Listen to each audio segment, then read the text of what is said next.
तो स्वागत है आपका हमारे यूट्यूब चैनल में।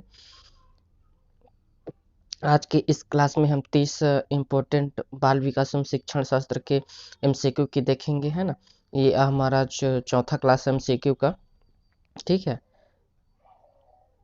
चलिए स्टार्ट करते हैं। आज का पहला क्वेश्चन है हमारा, बाल्य अवस्था में बालक भौतिक वस्तुओं के किस तत्व में परिवर्तन को समझने लगता है ना। तो क्या है, सिर्फ संख्या को समझने लगता है या सिर्फ द्रव्यमान को। सी है सिर्फ द्रव्यमान और संख्या को, और डी है द्रव्यमान, संख्या और क्षेत्र को। तो जो हमारा राइट आंसर हो जाएगा ये हो जाएगा सभी हो जाएगा, है ना। ये जो तीनों है द्रव्यमान, संख्या और क्षेत्र, इंपॉर्टेंट प्रश्न है जो देख लेते हैं इसमें। स्विट्जरलैंड के मनोवैज्ञानिक जीन पियाजे ने बताया था कि बाल्यावस्था में कुछ गुण पाए जाते हैं, जैसे मूर्त चीजों का ज्ञान, क्रमबद्धता, संरक्षण एवं स्थानांतरित तर्क को। ठीक है, अगला प्रश्न देखते हैं। दूसरा प्रश्न है, नवजात शिशु की संवेदिक क्षमताओं पर किए गए शोध बताते हैं कि। ठीक है, क्या बताता है देख लेते हैं। पहला ए नंबर है, नवजात शिशुओं के लिए जगत संवेदनाओं का एक पेचीदा घालमेल है। दूसरा है, नवजात शिशु कई चीजें कर सकता है, जैसे आवाज, रंग व गंध को पहचानना। ठीक है। सी नंबर है, नवजात शिशु की दृष्टि एक वयस्क की दृष्टि जितनी विकसित होती है। या चौथा है, जन्म के समय केवल सुनने की शक्ति पूर्णतः विकसित रहती है। ठीक है, तो राइट का है ना। ये क्या बोला है कि संवेदिक, है ना। प्रश्न को देखिए, नवजात शिशु की संवेदिक क्षमताओं पर, तो संवेदिक क्षमताओं पर है ना। तो हमारा जो राइट आंसर है इन चारों में से, तो क्या हो जाएगा, जन्म के समय केवल सुनने की शक्ति ही क्या रहता है, पूरे विकसित होती है। बाकी तो फिर उसके मतलब एज के हिसाब से जैसे जैसे बढ़ता है वैसे वैसे उसमें विकसित होते जाता है। ठीक है। तीसरा प्रश्न है, निम्नलिखित में से कौन सा भावनात्मक लगाव को दर्शाता है। पहला है चलना सिखाना, भाषा का विकास। तीसरा है भोजन करना सिखाना।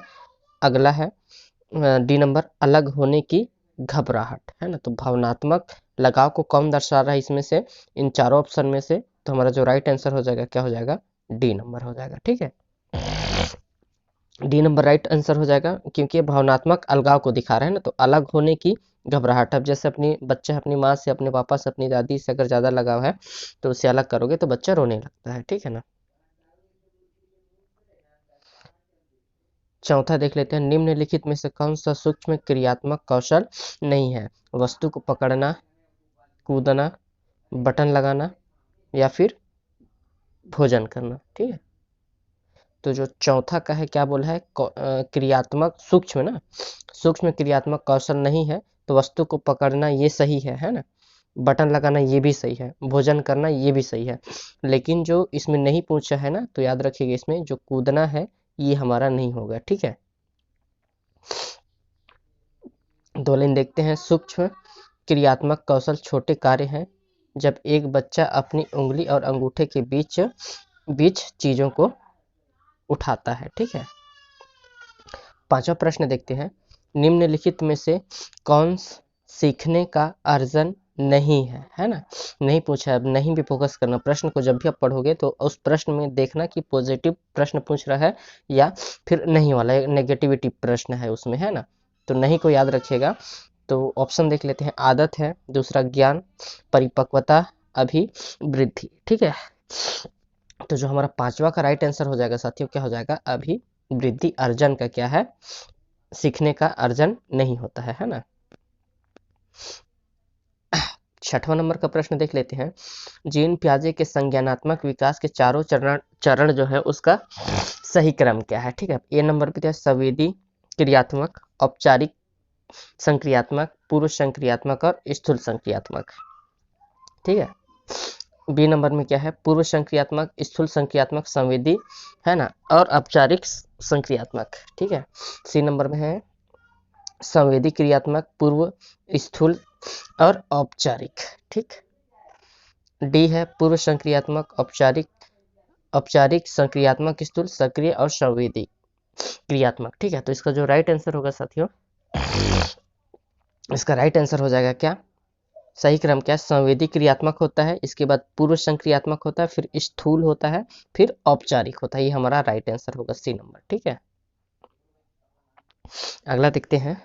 7वां नंबर का प्रश्न है, जीवन का वह काल जब शरीर में प्रजनन परिपक्वता संबंधित परिवर्तन होते हैं कहलाता है क्या? प्रौढ़ावस्था, किशोरावस्था, बाल्यावस्था या शैशवावस्था। ठीक है,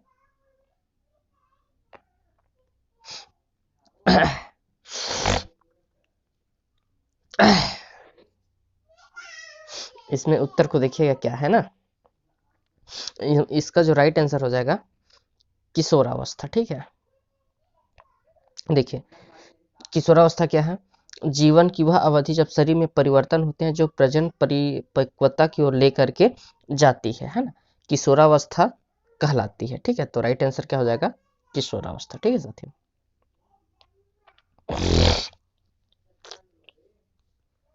अगला प्रश्न देखते हैं। एक व्यक्ति के संवेगों की पहचान होती है, उसके जो व्यक्ति के संवेग है कैसे पहचान होती है? आनंद एवं सुख से संवेग पता चल जाएगा, आत्म गौरव से भी संवेग पता चल जाएगा, व्यक्तिगत विभिन्नताओं से, है ना, इससे भी संवेग पता चल जाएगा। तो इसका जो राइट आंसर होगा क्या हो जाएगा साथियों?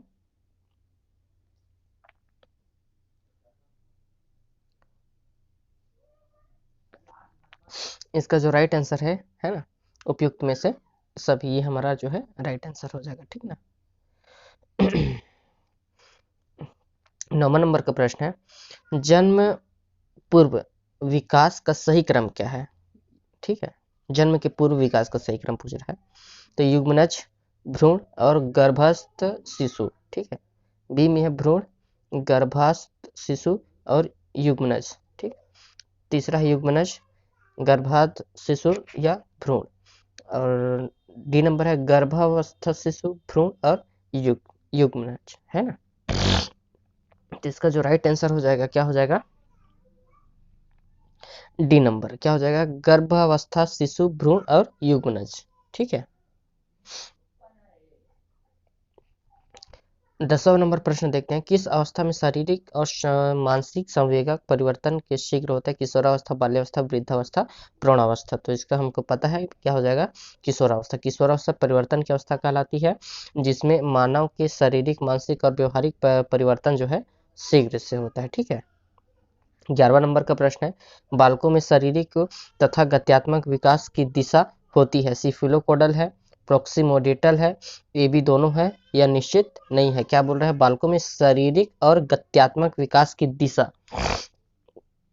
है ना, तो ये हो जाएगा शारीरिक गत्यात्मक विकास की दिशा जो है प्रोक्सीमोडिटल है ना, ए नंबर। अब इसमें देख लेते हैं, सिफिलोकोडल को समझते हैं और प्रोक्सीमोडेटल को समझते हैं ना। इसमें बच्चे का विकास सिर से अगर पैर की तरफ होगा, सिर से सिफिलो, सी और सिर, है ना, सिफिलो, अगर सिर से पैर की ओर तो सिफिलोकोडल। ठीक है, और केंद्र से परिधि की तरफ होता है ना, सेंटर से बाहर की तरफ होता है तो प्रोक्सीमोडेटल होगा। ठीक है, याद रखिएगा, दोनों इंपॉर्टेंट है। और क्या है? डिसलेक्सिया एक खालिस्तान की अक्षमता है। डिसलेक्सिया क्या है? पढ़ने से, लिखने से, पढ़ने व लिखने के और गणित को करने के लिए, गणिती करने के लिए। ठीक है, तो इसका जो डिसलेक्सिया क्या हो जाएगा? पढ़ने से। ठीक है ना, क्या हो जाएगा? डिसलेक्सिया यह एक पढ़ने की अक्षमता है जो मानसिक मंदता के कारण नहीं होती बल्कि आंखों से प्राप्त छवि को समझने योग्य भाषा में अनुवादित करने की मानसिक अक्षमता, मस्तिष्क की अक्षमता कारण होती है। ठीक है, 13 नंबर का है, एरिक एरिक्सन के अनुसार जन्म से लेकर 1 वर्ष की आयु के मध्य की अवस्था क्या है? स्वायत्तता बनाम शर्म है, पहल बनाम अपराध बोध से है, विश्वास बनाम अविश्वास से है, पहचान बनाम पहचान भ्रांति से है। ठीक है, तो 13 नंबर का जो राइट आंसर होगा साथियों, इसका होगा विश्वास बनाम अविश्वास से होता है। ठीक है ना, ये एरिक एरिक्सन के अनुसार।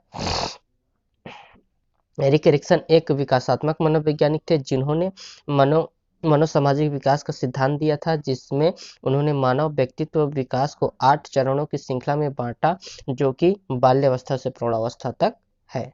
ठीक है, सीखने की प्रक्रिया होती है सिर्फ कक्षा कक्ष में, साला के अंदर, साला के बाहर, साला के अंदर तथा बाहर दोनों जगह। तो इसका जो राइट आंसर होगा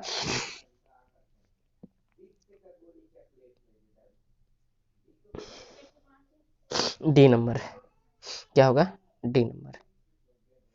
सीखने की प्रक्रिया, प्रत्येक व्यक्ति प्रतिदिन अपने जीवन में नए नए अनुभव सीखता है। विद्यार्थी शाला के अंदर भी सीखता है और बाहर भी सीखता है, ठीक है ना।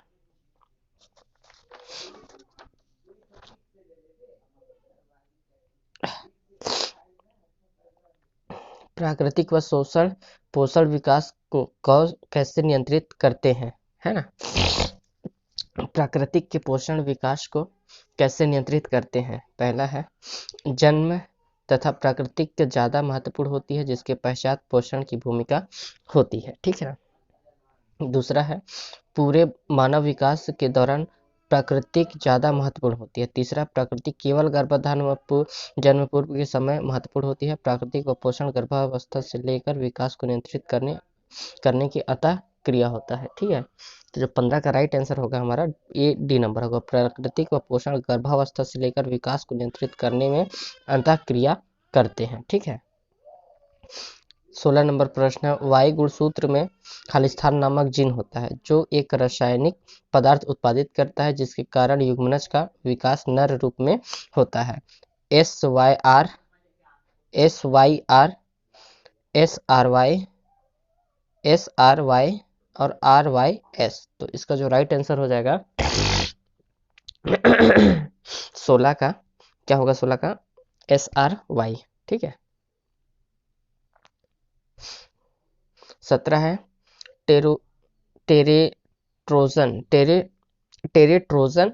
एक बाह्य एजेंट जैसे एक रसायन, वायरस अथवा एक प्रकार का विकिरण है जो विपरीत रूप से खालिस्तान के विकास को प्रभावित करता है। केवल केंद्रीय तंत्रिका को प्रभावित करता है, केवल गर्भ शिशु को करता है, या युग्मनज भ्रूण या गर्भस्थ शिशु को करता है, या केवल भ्रूण व गर्भस्थ शिशु को करता है। तो 17 का राइट आंसर क्या हो जाएगा हमारा? सी नंबर, युग्मनज और भ्रूण व गर्भस्थ शिशु को करता है, ठीक है। 18 नंबर का पढ़ने व लिखने के लिए संप्रेषण की व्यवस्था जो कागज पर और उभरे हुए बिंदुओं का उपयोग करती है खालिस्तान के नाम से जानी जाती है। OCR साधन, ब्रेल, तकनीकी सहायक यंत्र, प्रहस्थन व स्पर्शीय सहायक यंत्र। तो जो 18 नंबर का हमारा आंसर हो जाएगा राइट, इसका क्या हो जाएगा? ब्रेल लिपि होता है ना, बिंदु के रूप में होता है। ब्रेल लिपि, ब्रेल पद्धति एक तरह की लिपि है जिसको विश्व भर में नेत्रहीनों को पढ़ने और लिखने में छू कर व्यवहार में लाया जाता है। इस लिपि का आविष्कार 1821 में नेत्रहीन फ्रांसीसी लेखक लुइस बेल ने किया था, ठीक है। 19 का क्या हो जाएगा? उषा परिवेश की नई विशेषताओं को अपने चिंता में सम्मिलित करने विद्यमान स्कीम में संशोधन कर रही है। तो वह क्या कर रही है? व्यवस्थापन कर रही है, समावेशीकरण कर रही है, समायोजन कर रही है, या पहचान कर रही है। तो इसका जो राइट आंसर हो जाएगा क्या हो जाएगा? समायोजन हो जाएगा, ठीक है। समायोजन क्या है? मनोविज्ञान में परस्पर विरोधी आवश्यकताओं को संतुलित करने की व्यवहार संबंधित प्रक्रिया को क्या कहा जाता है? समायोजन कहा जाता है, ठीक है।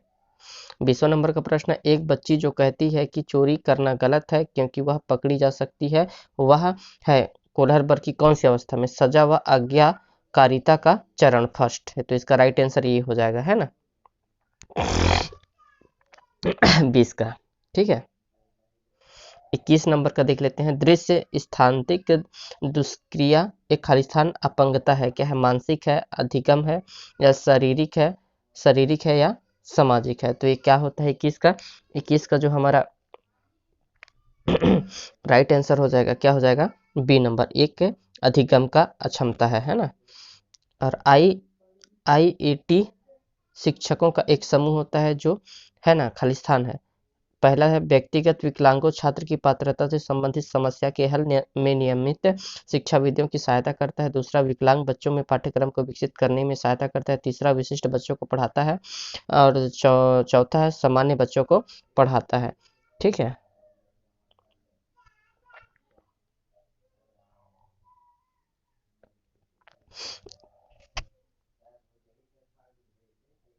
इसका जो राइट आंसर हो जाएगा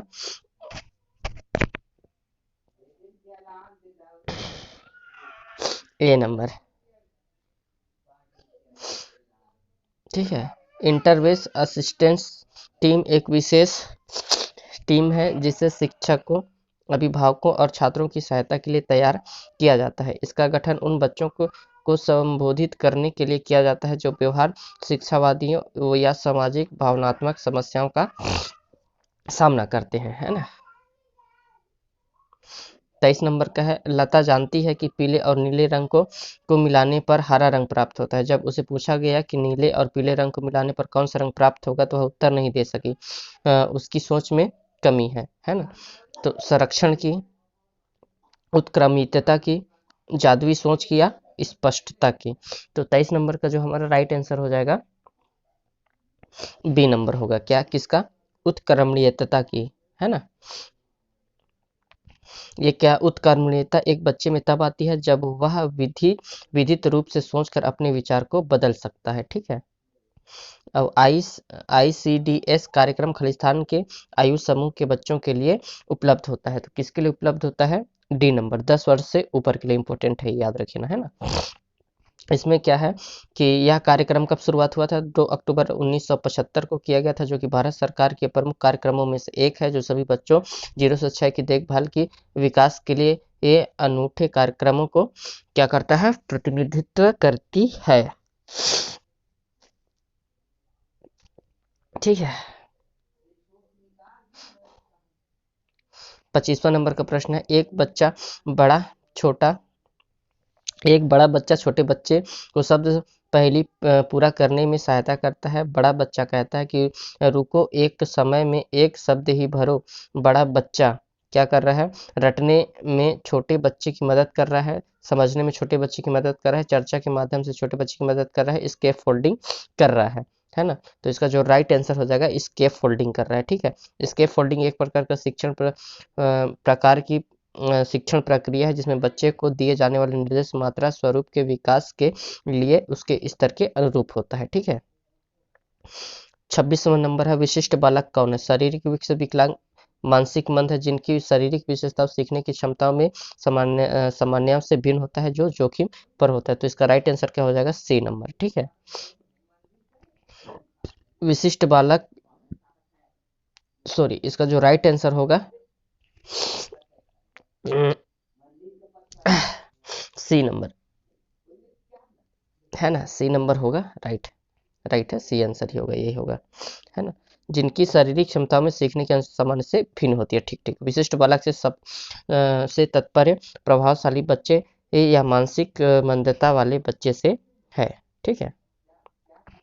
27 है, मानसिक मंद बच्चों के शिक्षण में भिन्न 4 नियमों में से